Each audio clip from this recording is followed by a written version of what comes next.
செய்திகளுக்கு பிரதான அனுசரணை வழங்குவோர் பரேஸ் லா ஷப்பல் விடி கேஷ் அண்ட் கேரி காஸ்லே கோனேஸ் விடி சூப்பர் ஸ்டோர்.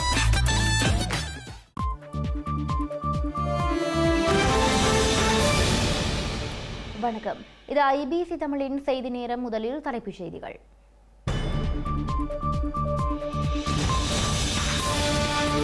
கையிட்டி விகார எதிர்ப்பு போராட்டம் திரள்நிலையாக மாறும் அறிகுறி. அனுர தரப்பு உறுப்பினர்கள் தொடர்ந்தும் விகாரையின் இருப்புக்கு ஆதரவு. இலங்கையில் எதிர்வரும் ஏப்ரலில் உள்ளூராட்சி தேர்தலை நடத்த உறுதிப்பாடு. வெள்ளியன்று சிறப்பு அமர்வாக கூடும் நாடாளுமன்றம். உள்ளூராட்சி தேர்தல் களத்தில் இணைய தமிழ் கட்சிகள் முயற்சி. சில இடங்களில் தமிழரசுடன் இணைய தயாராகும் ஜனநாயக தமிழ் தேசிய கூட்டமைப்பு. இலங்கையின் புதிய மின்வெட்டு திட்டம் கிளர்ச்சிக்கு சுழியை போடும் என ஐயம். குரங்கு ஒன்றை மின்தடைக்கு காரணமாக காட்டிய அரசாங்கம் மீது விமர்சனம். பெரியாரை அவதூறு செய்ததான வழக்கில் சீமானுக்கு அழைப்பாணை. கைது இடம்பெறலாம் என்ற ஐயத்தில் நாம் தமிழர் கட்சியில் பரபரப்பு. கனடா மற்றும் காசாவை கையகப்படுத்தும் திட்டங்களில் டொனால்ட் ட்ரம்ப் மீண்டும் அழுத்தம். உலகின் செயற்கை நுண்ணறிவு சந்தையில் ஐரோப்பாவை முன்னிறுத்த பிரான்ஸ் முயற்சி.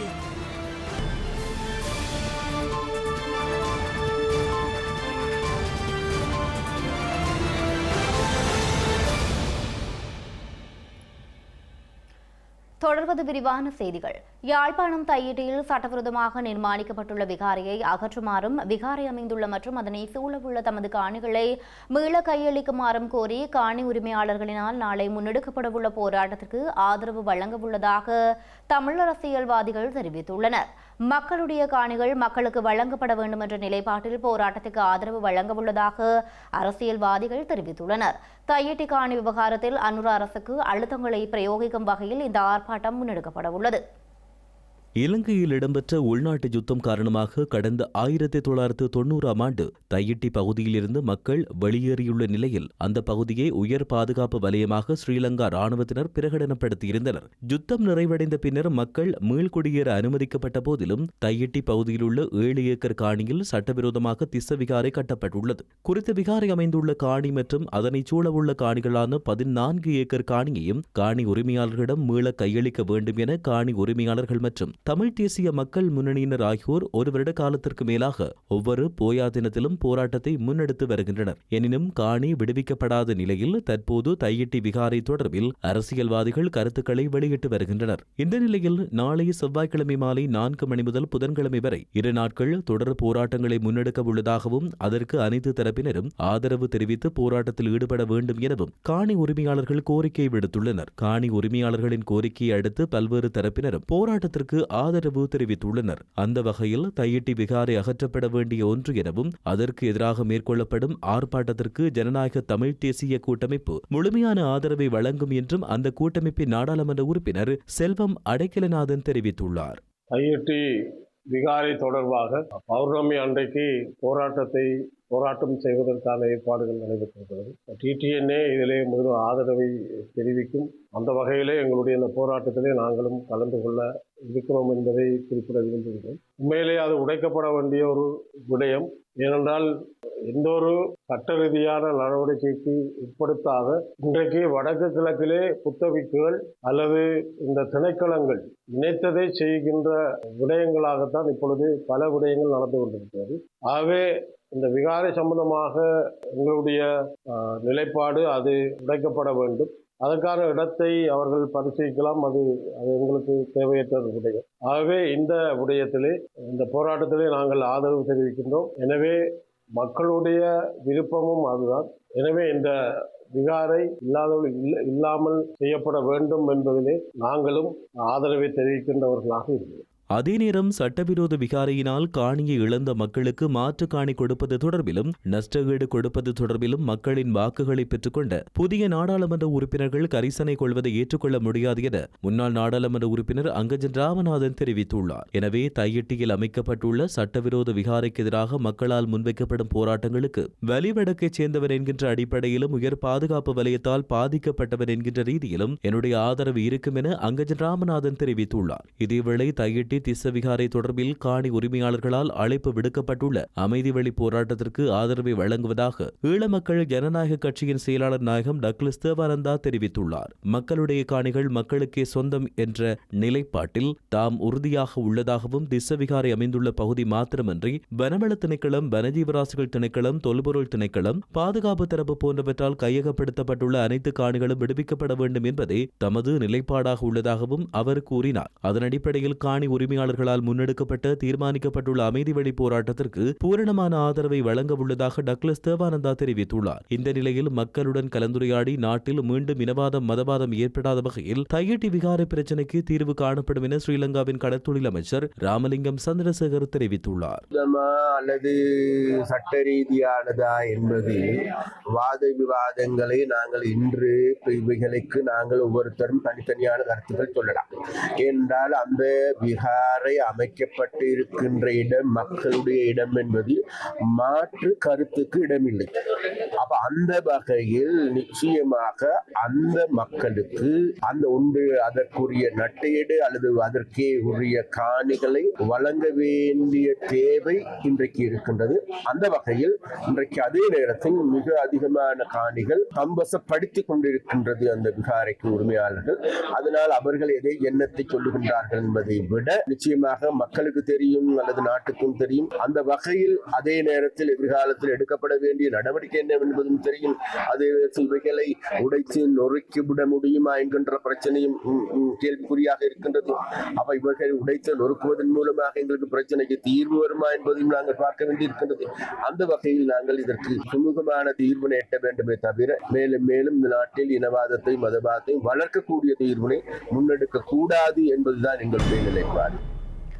இதேவேளை சட்டவிரோதமாக நிர்மாணிக்கப்பட்டுள்ள தையிட்டி விகாரை பிரச்சினைக்கு தீர்வு வழங்கும் வகையில் தமிழ் பௌத்த காங்கிரசினால் கடிதம் ஒன்று சமர்ப்பிக்கப்பட்டுள்ளது. இந்த கடிதம் இன்றைய தினம் ஸ்ரீலங்கா கடற்தொழில் அமைச்சர் ராமலிங்கம் சந்திரசேகரிடம் கையளிக்கப்பட்டுள்ளது.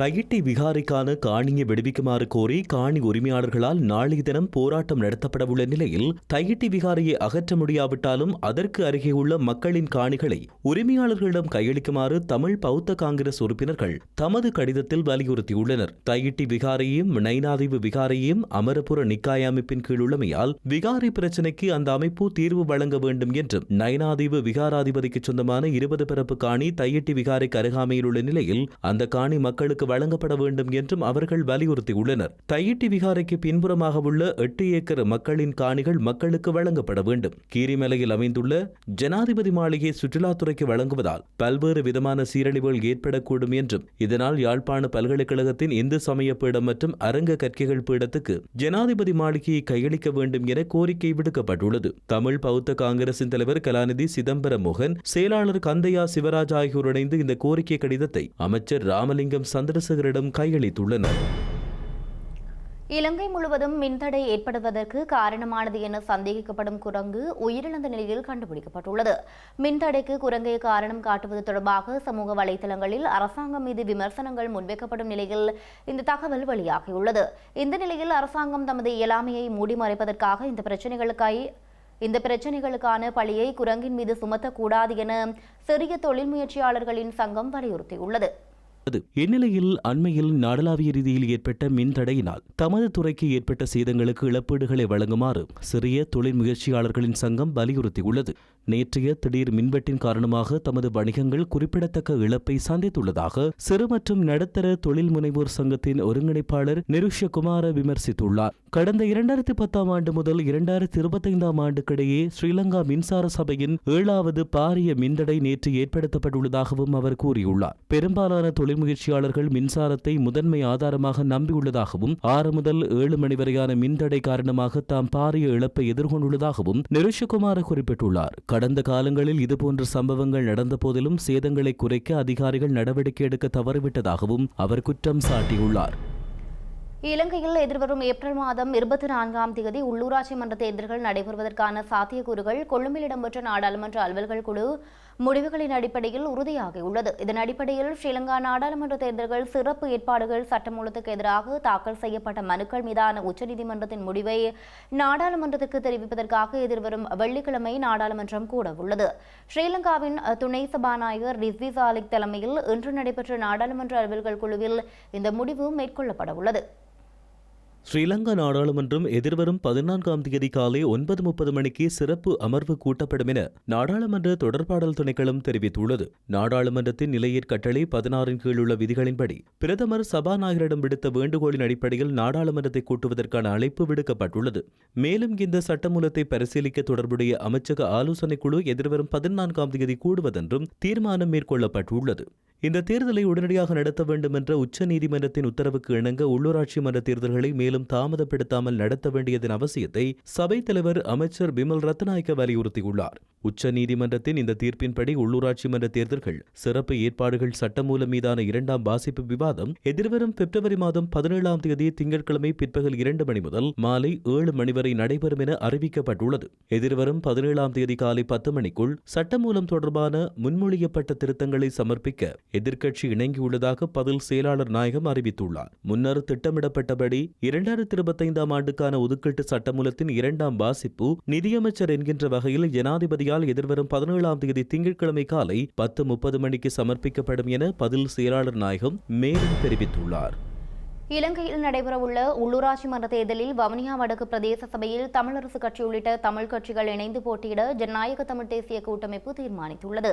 சிங்கள குடியேற்றம் பௌத்தமயமாக்கல் செயற்பாடுகளினால் வவுனியா வடக்கு பிரதேச செயலகம் பறிபோகும் அபாயத்துள்ள நிலையிலேயே இந்த தீர்மானம் மேற்கொள்ளப்பட்டதாக முன்னாள் நாடாளுமன்ற உறுப்பினர் சிவசக்தி ஆனந்தன் தெரிவித்துள்ளார். ஜனநாயக தமிழ் தேசிய கூட்டமைப்பின் பங்காளி கட்சிகளுக்கு இடையிலான கலந்துரையாடல் ஒன்று வவுனியாவில் இன்று இடம்பெற்ற போது இந்த தீர்மானம் எட்டப்பட்டதாக கூறிய அவர் ஜனாதிபதி மற்றும் நாடாளுமன்ற தேர்தல்கள் போல இந்த தேர்தல் அமையாது என்றும் தெரிவித்துள்ளார்.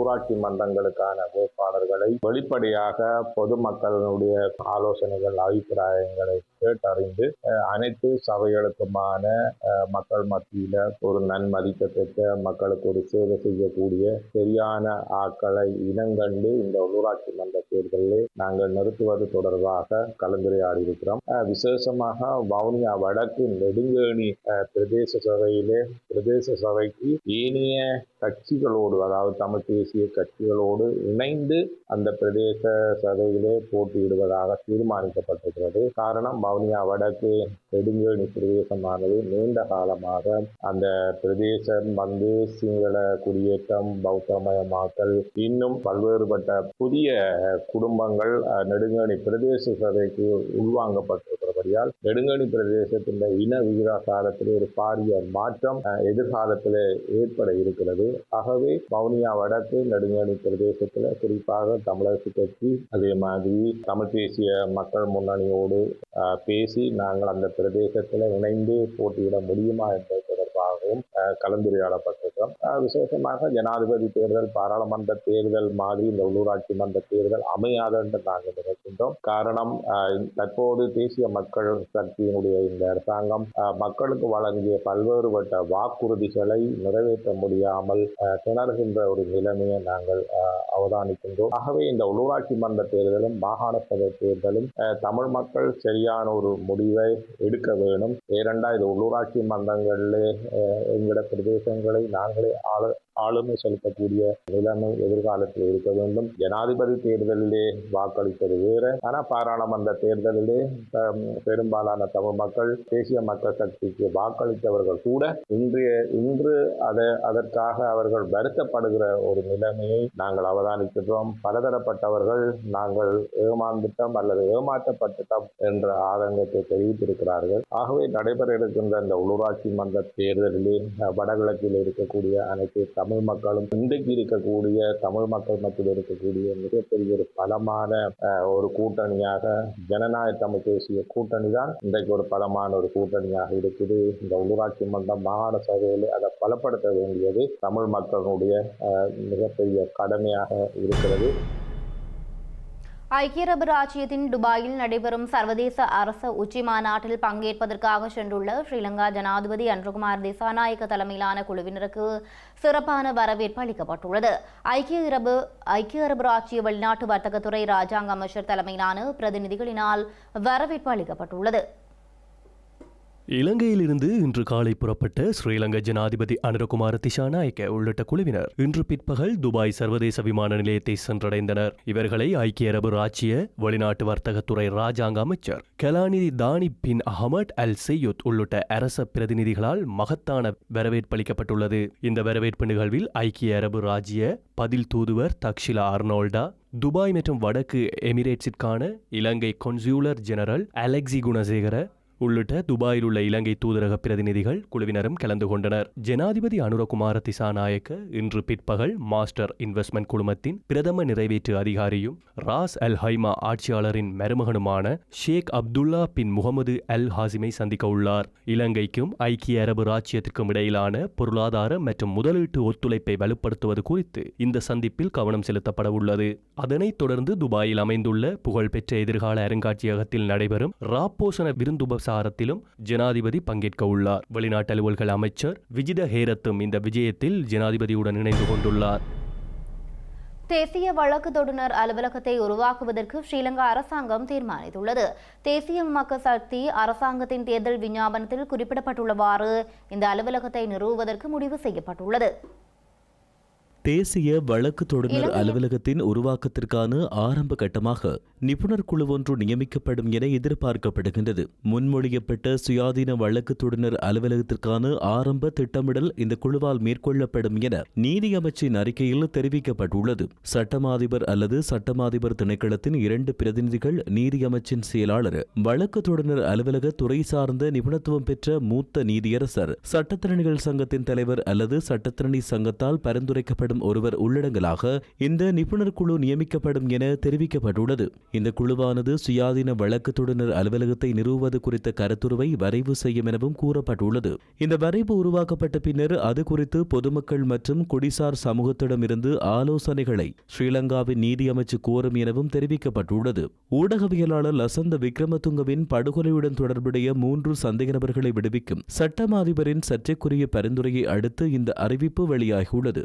3 சந்தேக நபர்களுக்கு எதிராகவும் வலுவான ஆதாரங்கள் இல்லாத காரணத்தால் அவர்களை விடுவிக்க பரிந்துரைக்கப்பட்டுள்ளதாக சட்டம் அதிபர் திணைக்களம் விளக்கம் அளித்துள்ளது. இலங்கையில் ஆழமாக வேரூன்றியுள்ள ஊழலை முடிவுக்கு கொண்டு வருவதற்கு அனைத்து வழக்குகளையும் ஒரு சுயாதீன வழக்கு தொடுநர் அலுவலகம் மூலம் மேற்கொள்ள வேண்டும் என பரிந்துரைத்துள்ள சர்வதேச நாணய நிதியம் இது சட்டம் அதிபர் திணைக்களத்துக்கு வெளியே இருக்க வேண்டும் என்றும் தெரிவித்துள்ளது. நீதித்துறை முடிவெடுக்கும் செயல்முறையில் சாத்தியமான அரசியல் செல்வாக்கு குறித்த பொதுமக்களின் கவலைகளை நிவர்த்தி செய்ய இதுபோன்ற நடவடிக்கை உதவும் எனவும் சர்வதேச நாணய நிதியம் சுட்டிக்காட்டியுள்ளது. சட்டமாதிபர் அரசாங்கத்தால் நியமிக்கப்பட்டவர் மற்றும் அரசாங்கத்தின் தலைமைச் சட்ட ஆலோசகராக செயற்படுவதால் தலைமை வழக்கு தொடராக அவரின் செயற்பாடு உண்மையிலேயே சுயாதீனமாக இருக்க முடியாது என கூறப்படுவதாகவும் நிதியம் மேலும் தெரிவித்துள்ளது. இலங்கையின் கலாச்சாரத்தை அழித்து மக்கள் தொகையை குறைக்க வடிவமைக்கப்பட்ட திட்டங்களுக்கு சர்வதேச அபிவிருத்திக்கான சர்வதேச நிறுவனம் 7.9 மில்லியன் அமெரிக்க டாலர்களை செலவிட்டுள்ளதாக ஸ்ரீலங்காவின் முன்னாள் நாடாளுமன்ற உறுப்பினர் விமல் வீரவன்ச குற்றம் சாட்டியுள்ளார்.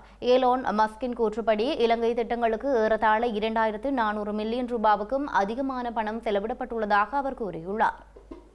உலகம் முழுவதும் சர்வதேச அபிவிருத்திக்கான அமெரிக்க நிர்வாகத்தின் நிதியை நீக்குவதில் தனிப்பட்ட முறையில் தலையிட்ட ஏலோன் மஸ்க் இந்த நிர்வாகத்தின் நிதியை பெற்று பாலின மாற்றத்துக்காக குரல் கொடுக்கும் அமைப்புகள் தன்னுடைய புதல்வர் மீது செல்வாக்கு செலுத்தியுள்ளதாக கூறியதாக விமல் வீரவன்ச தெரிவித்துள்ளார். சர்வதேச அபிவிருத்திக்கான அமெரிக்க நிர்வாகத்தின் நிதியுதவியை பெறும் அமைப்பினர் பல்வேறு வகையான மாற்றங்களை ஊக்குவித்ததாகவும் குறிப்பாக இளைஞர்களிடையே LGBTQ எனப்படும் பால் புது சமூகத்தை ஊக்குவித்தனர் என்றும் அவர் விமர்சித்துள்ளார். இந்த திட்டங்கள் பாலின மாற்றத்தை ஊக்குவிக்கவும் இறுதியில் மக்கள் தொகையை குறைக்கவும் வடிவமைக்கப்பட்டவை எனவும் விமல் வீரவன்ச குற்றம் சாட்டியுள்ளார். இந்த நிதி இலங்கையில் உள்ள ஊடகவியலாளர்களுக்கு பாலின வேறுபாடுகள் தொடர்பான கற்கைகளுக்காக செலவிடப்பட்டதாகவும் முன்னாள் நாடாளுமன்ற உறுப்பினர் கூறியுள்ளார். எந்த ஊடக நிறுவனங்கள் இந்த நடவடிக்கைகளுக்கு எவ்வளவு நிதியை பெற்றன என்பதை வெளிப்படுத்துமாறு அரசாங்கத்தையும் எதிர்க்கட்சியையும் தாம் வலியுறுத்துவதாகவும் அவர் குறிப்பிட்டுள்ளார். ஊடக நிறுவனங்கள் மற்றும் வலையொலி பதிவர்களால் இந்த நிதி எவ்வாறு பயன்படுத்தப்பட்டது என்பது குறித்து விளக்கம் அளிக்குமாறும் குறிப்பாக ஆட்சி மாற்றங்கள் மற்றும்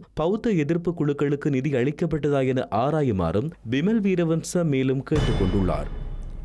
இலங்கையில் நடைபெறவுள்ள உள்ளூராட்சி மன்ற தேர்தலை தொடர்ந்து மீண்டும் மூச் மற்றும் பிரபஞ்சம் வேலை திட்டங்களை முன்னெடுக்க உள்ளதாக ஸ்ரீலங்கா எதிர்க்கட்சித் தலைவர் சஜித் பிரேமதாச தெரிவித்துள்ளார். புதிய உலகுக்கு ஏற்ற வகையில் கணனி மற்றும் தகவல் தொழில்நுட்ப திறன்களை மேற்கொண்ட தேசமாக நமது தேசத்தை மாற்ற வேண்டும் எனவும் புனித ஜோசப் பெண்கள் கல்லூரியின் பழைய மாணவர் சங்கத்தினால் ஏற்பாடு செய்யப்பட்டிருந்த நாதாபிமான 24 நிகழ்வில் கலந்து கொண்டு உரையாற்றிய போதே தெரிவித்துள்ளார். ஆதிசிஷ்ய சங்கமய அமெரிக்காவுக்கு சொந்தமில்லாத நிறுவனங்களை மையமாக கொண்ட புதிய செயற்கை நுண்ணறிவு தொழில்நுட்பம் அறிமுகப்படுத்தப்பட்டுள்ளது. சிலிகான் வேலி போன்ற மென்பொருள் பொறியியலாளர்களின் சொர்க்க பூமியாக எமது நாட்டை உருவாக்க வேண்டும். நான் இதற்கு முன்னர் பாடசாலைகளுக்கு திறன் வகுப்பறை தொகுதிகளை அன்பளிப்பு செய்தேன். மூச்சு மற்றும் பிரபஞ்சம் வேலை திட்டங்கள் கைவிடப்படவில்லை. எதிர்வரும் உள்ளூராட்சி மன்ற தேர்தலுக்கு பின்னர் அதனை மீண்டும் ஆரம்பிப்பேன். கட்சி பேதமின்றி ஆளும் தரப்பையும் எதிர்த்தரப்பையும் ஒன்றிணைத்துக் கொண்டு இதனை முன்னெடுப்பேன். உலகை வெல்லும் புதிய தொழில்நுட்பமான தகவல் தொழில்நுட்பம் சகல பாடசாலைகளிலும் அமைந்து காணப்பட வேண்டும். இதை அரசாங்கத்தால் மாத்திரம் செய்து முடிக்க முடியாது. அரசு சார்பற்ற மற்றும் குடிசார் அமைப்புகள் அனைத்தையும் ஒன்றிணைத்து அதிநவீன உபகரணங்களை பாடசாலை கட்டமைப்பிற்கு வழங்க வேண்டும். புதிய தொழில்நுட்ப முறைமைகளை பாடசாலை கட்டமைப்புக்குள் அறிமுகப்படுத்த வேண்டும். இலங்கைக்கு செல்லும் சுற்றுலா பயணிகளின் நன்மை கருதி நானுஓயா மற்றும் பதுளை தொடருந்து நிலையங்களுக்கு இடையிலான எல்ல ஒடிசா நானுஓயா போன்ற புதிய தொடருந்து சேவை இன்று முதல் உத்தியோகபூர்வமாக ஆரம்பித்து வைக்கப்பட்டுள்ளது. சுற்றுலா தேவையின் அடிப்படையில் குறித்த தொடருந்து சேவை ஆரம்பிக்கப்பட்டுள்ளது. நானோயா தொடருந்து நிலைய வளாகத்தில் நடைபெற்ற விசேட சமய வழிபாட்டு நிகழ்வின் பின்னர் தொடருந்து பொது முகாமையாளர் தம்மிக்க ஜெயசுந்தர் தலைமையில் தொடருந்து சேவை இன்று திங்கட்கிழமை முதல் ஆரம்பித்து வைக்கப்பட்டுள்ளது. தற்போது பயணிகள் சுற்றுலா தேவையை அடிப்படையாக கொண்டு குறித்த தொடருந்து சேவையை முன்னெடுப்பதற்கு தீர்மானிக்கப்பட்டுள்ளதாக தம்மிக்க ஜெயசுந்தர் தெரிவித்துள்ளார். குறித்த தொடருந்து சேவை செவ்வாய்க்கிழமை தவிர்ந்த ஏனைய நாட்களில் காலை 8-10 மணிக்கு நானோயாவில் இருந்து பதுளைக்கும் பிற்பகல் 1 மணிக்கு பதுளையில் இருந்து கண்டிக்கும் இயக்கப்படும் என அவர் குறிப்பிட்டுள்ளார். முதல் வகுப்பில் முன்பதிவு செய்யப்பட்ட இருக்கைகளுக்கு 7,000 ரூபாவும், 2ஆம் வகுப்பில் முன்பதிவு செய்யப்பட்ட இருக்கைகளுக்கு 6,000 ரூபாவும், 3ஆம் வகுப்பில் முன்பதிவு செய்யப்பட்ட இருக்கைகளுக்கு 5,000 ரூபாவும் கட்டணமாக அறவிடப்பட உள்ளது. இலங்கையில் தற்போது அறிவிக்கப்பட்டுள்ள நெல்லுக்கான உத்தரவாத விலையை அதிகரிக்காவிட்டால் விவசாயிகள் போராட்டத்தில் ஈடுபடுவார்கள் என விவசாய அமைப்புகள் எச்சரித்துள்ளன. இதனிடையே அரிசியின் விலையை ஒருபோதும் அதிகரிக்க அனுமதிக்க மாட்டோம் எனவும் ஸ்ரீலங்கா விவசாய பிரதி அமைச்சர் நாமல் கருணாரத்ன தெரிவித்துள்ளார். தேசிய மக்கள் சக்தி அரசாங்கம் நெல்லுக்கான உத்தரவாத விலையாக 1 கிலோ நாட்டு நெல்லுக்கு 120 ரூபாயும், 1 கிலோ சம்பா நெல்லுக்கு 125 ரூபாயும், 1 கிலோ கீரி சம்பா நெல்லுக்கு 132 ரூபாயும் அறிவித்திருந்தது. குறித்த உத்தரவாத விலை போதுமானதாக இல்லை என விவசாயிகள் சங்கங்களும் விவசாயிகளும் குற்றம் சுமத்தியுள்ளனர். நெல்லுக்கான உத்தரவாத விலை அறிவிக்கப்பட்டதன் மூலம் சில அரசாங்க களஞ்சிய சாலைகள் நெல் கொள்முதல் செய்ய தயாராக உள்ளதாகவும் விவசாயிகள் குற்றம் சுமத்தியுள்ளனர். இதற்கிடையில் பொல்பிதிகம பகுதி விவசாயிகள் தனியார் ஆலை உரிமையாளர்களுக்கு நெல் வழங்குவது மிகவும் சாதகமானது எனவும் கூறியுள்ளனர். மேலும் சில உள்ளூர் செய்திகள் தொடர்கின்றன.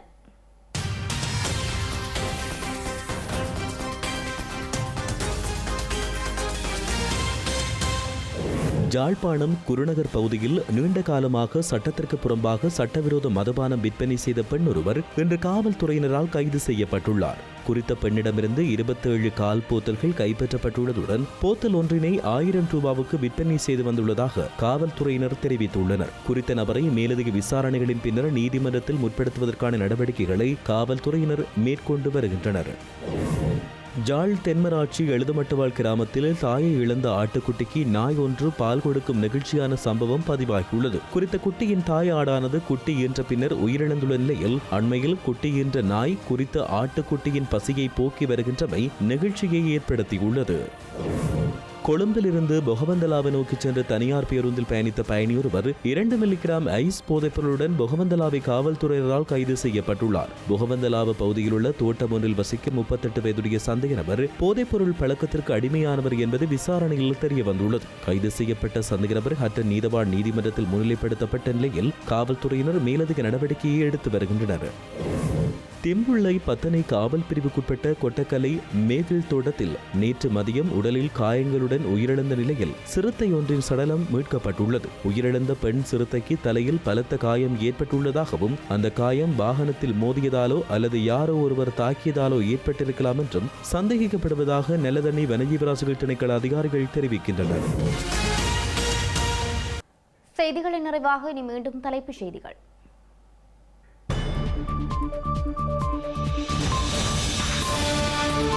தையிட்டி விகாரை எதிர்ப்பு போராட்டம் திரள்நிலையாக மாறும் அறிகுறி. அனுர தரப்பு உறுப்பினர்கள் தொடர்ந்தும் விகாரையின் இருப்புக்கு ஆதரவு.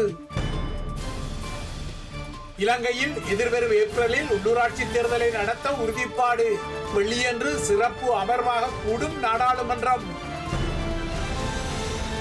உள்ளூராட்சி தேர்தல் களத்தில் இணைய தமிழ் கட்சிகள் முயற்சி. சில இடங்களில் தமிழரசுடன் இணைய தயாராகும் ஜனநாயக தமிழ் தேசிய கூட்டமைப்பு. இலங்கையின் புதிய மின்வெட்டு திட்டம் கிளர்ச்சிக்கு சுழியை போடும் என ஐயம். குரங்கு ஒன்றை மின்தடைக்கு காரணமாக காட்டிய அரசாங்கம் மீது விமர்சனம். பெரியாரை அவதூறு செய்ததான வழக்கில் சீமானுக்கு அழைப்பானை. கைது இடம்பெறலாம் என்ற ஐயத்தில் நாம் தமிழர் கட்சியில் பரபரப்பு. கனடா மற்றும் காசாவை கையகப்படுத்தும் திட்டங்களில் டொனால்ட் ட்ரம்ப் மீண்டும் அழுத்தம். உலகின் செயற்கை நுண்ணறிவு சந்தையில் ஐரோப்பாவை முன்னிறுத்த பிரான்ஸ் முயற்சி.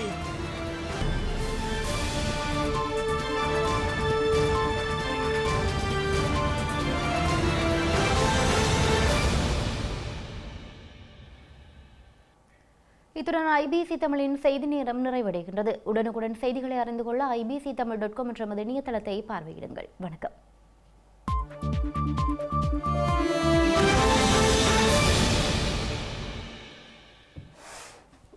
இல்லத்தரசிகள் எப்பொழுதும் உச்சரிக்கும் பெயர்கள் விடி கேஷ் அண்ட் கேரி, விடி சூப்பர் ஸ்டோர். இல்லங்கள் தோறும் சுவையான உணவு வகைகள் தயாரிக்க தேவையான அனைத்து பொருட்களும் ஓரிடத்தில் ஒரே நேரத்தில் தெரிவு செய்யலாம். சமையல் அறைக்கு தேவையான சமையல் பாத்திரங்கள், கிரைண்டர், மிக்சர், மரக்கறி வகைகள், கடல் உணவுகள், அரிசி முதல் அத்தனை தானிய வகைகளும் மலிவு விலைகளில் கிடைக்கின்றன. விஜயம் செய்யுங்கள். விடி கேஷ் அண்ட் கேரி, 1115 ரோக்காய், Paris 10, La Chapelle. VT super store, காஸ்லே கோனேஸ்.